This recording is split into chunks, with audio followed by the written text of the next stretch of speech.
Он начинал с того, что душил женщин ради наживы, а сегодня стоит во главе криминальной империи, интересы которой простираются от Центральной Африки до Сирии.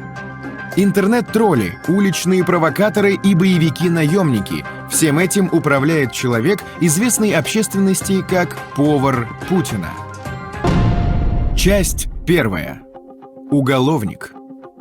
Евгений Пригожин родился в 1961 году в Ленинграде, окончил спортивную школу-интернат. В 18 лет оказался судим в первый раз. Его приговорили к 2 годам условно по статье «Кража».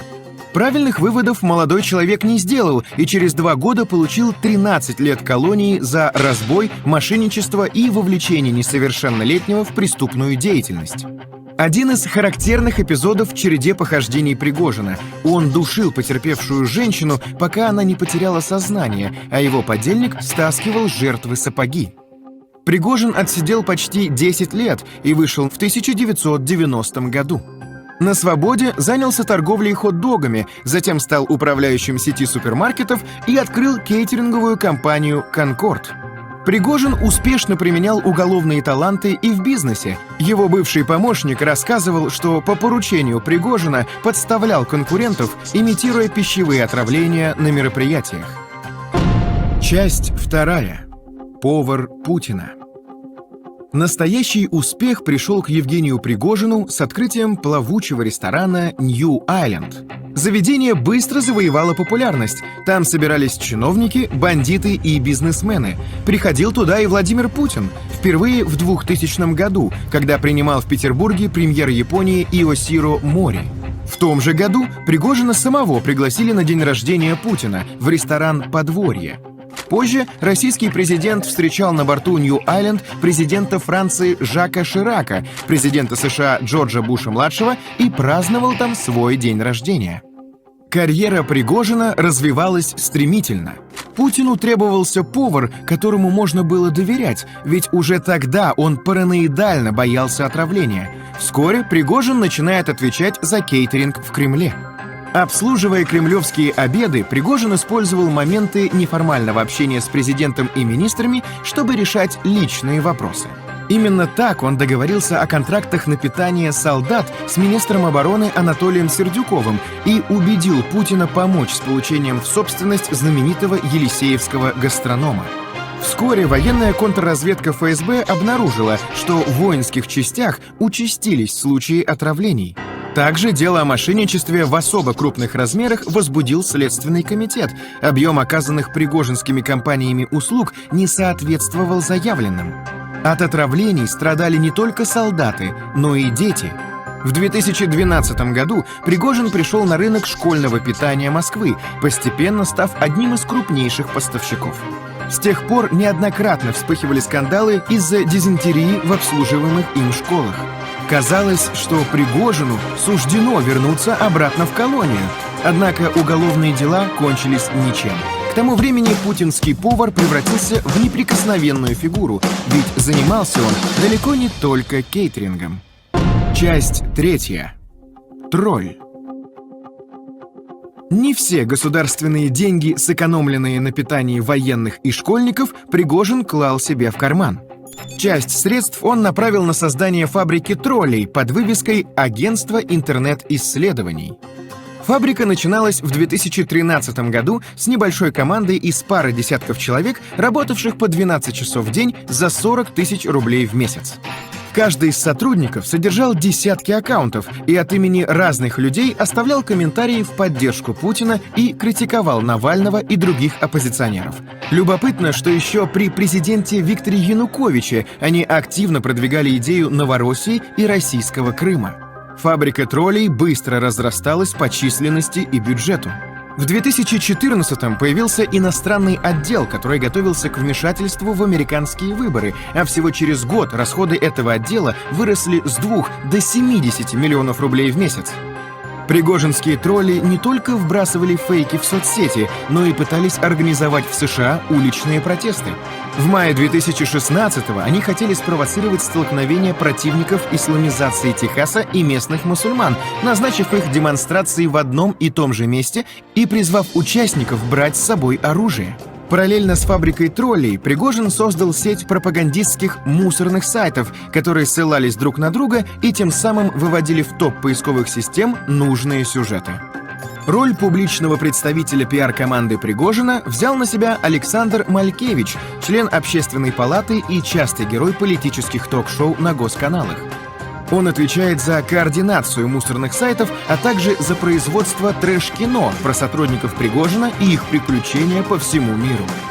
Кроме того, повар Путина сформировал сеть провластных провокаторов, направленную против независимых журналистов, активистов и общественных деятелей. Их главной задачей был сбор компромата и фабрикация компрометирующих сюжетов. Например, они изготовили серию роликов, в которых, изображая наблюдателей за выборами из движения «Голос», делали на камеру какую-то глупость, а затем Малькевич разоблачал это в эфире программы «Время». Помимо провокаций, Пригожин устраивал и нападения на журналистов и активистов. В 2016 году неизвестный вколол у подъезда какое-то вещество Сергею Мохову, мужу юриста ФБК Любови Соболь, расследовавшую массовое отравление в школах. Скорая увезла Мохова в больницу, а нападавший попал на камеры наружного наблюдения, но опознать его смогли только 2 года спустя. К тому времени он погиб при загадочных обстоятельствах. Позже сотрудник службы безопасности Пригожина Валерий Амельченко признался, что лично знал нападавшего на Мохова и рассказал о многих других нападениях, в которых участвовал и сам. Многие из жертв были малоизвестными, почти случайными людьми. В 2013 году Амельченко вместе с подельником по заказу Пригожина сильно избили сочинского блогера Антона Грищенко. В 2016 году они убили псковского блогера Сергея Тихонова, отравив его ядом из ветеринарного дротика. Бригада убийц во главе с Амельченко работала и на оккупированных территориях Украины и в Сирии. Часть 4. Полководец. В тот же период, когда Пригожин создавал фабрику троллей и сеть провокаторов, родилось еще одно его детище, так называемое ЧВК Вагнера, возглавляемое подполковником ГРУ в запасе Дмитрием Уткиным. Группа Вагнера, названная так в честь позывного Уткина, позиционирует себя как частная военная компания, но в реальности действует под крылом ГРУ. Впервые на вагнеровцев обратили внимание в Крыму и на Донбассе в 2014 году. В 2015 году их отправили в Сирию помогать диктатору Башару Асаду воевать с оппозицией. Там они прославились крайней жестокостью по отношению к пленным. В сеть попадали ролики с истязаниями и казнями сирийцев. Позже вагнеровцы всплыли в Центральной Африке, и там они снова отметились пытками и убийствами мирных жителей. Финансируя ЧВК Вагнера, Пригожин не забывал и о собственных интересах. В Центральноафриканской Республике вместе с российскими наемниками появились связанные с Пригожиным компании, занимающиеся разработкой месторождений алмазов. В Сирии пригожинцы собирались добывать нефть, а в Судане – золото. В Африке Пригожин замахнулся на колоссальные масштабы. К 2019 году по меньшей мере в 20 африканских странах находились пригожинские наемники, политтехнологи или геологи. В некоторых странах речь шла о полноценном военном и экономическом присутствии, в других — лишь о группах консультантов. Правда, полное незнание континента привело к серии болезненных провалов. В 2018 году пригожинцы собирались повлиять на президентские выборы на Мадагаскаре, но ни один из их кандидатов даже не прошел во второй тур. Не увенчались успехом и попытки укрепить власть в Судане. Диктатору Омару аль-Баширу пригожинские политтехнологи советовали хорошо знакомые им меры: ужесточить наказание за организацию и участие в митингах, ввести понятие «иностранный агент», блокировать независимые СМИ, засорять информационное пространство фейковыми инсайдами. Но кончилось это тем, что аль-Башира свергли в результате военного переворота. Расследовать деятельность Пригожина и ЧВК Вагнера в Африке отправились российские журналисты Архан Джемаль, Александр Расторгуев и Кирилл Радченко. Они были настолько неосторожны, что в поисках местного помощника обратились за советом к сотруднику пригожинского РИА-ФАН Кириллу Романовскому. Тот посоветовал им некого Мартина, представленного в качестве служащего миссии ООН в Центральноафриканской Республике. Мартин общался с журналистами только через WhatsApp и нашел водителя, который должен был отвезти их к базе российских наемников. Однако водитель завез их в пустынное место, где журналистов хладнокровно расстреляли. Позже выяснилось, что никакого Мартина вовсе не существовало. Водитель, судя по телефонным биллингам, держал связь с центральноафриканскими жандармами, а те, в свою очередь, отчитывались перед сотрудниками Пригожина. Эпилог. После нападения на Украину Евгений Пригожин нашел себе новое призвание. Начал ездить по российским тюрьмам, агитируя зэков вступать в ряды вагнеровцев и отправляться на войну. Я представитель сейчас военной компании. Наверное, слышите, ЧВК «Вагнер» называется. Кто нам нужен? Нам нужны только штурмовики. 60% моих парней штурмовики, и вы будете одними из них. Раньше он старался не афишировать связи с наемниками и даже подавал в суд на журналистов, писавших об этом. Теперь же отбросил всякие приличия. Именно как уголовник, готовый выполнять любую самую грязную работу самыми преступными методами, Пригожин нужен Кремлю. То, что Владимир Путин стесняется делать собственными руками, он отдает на откуп своему повару.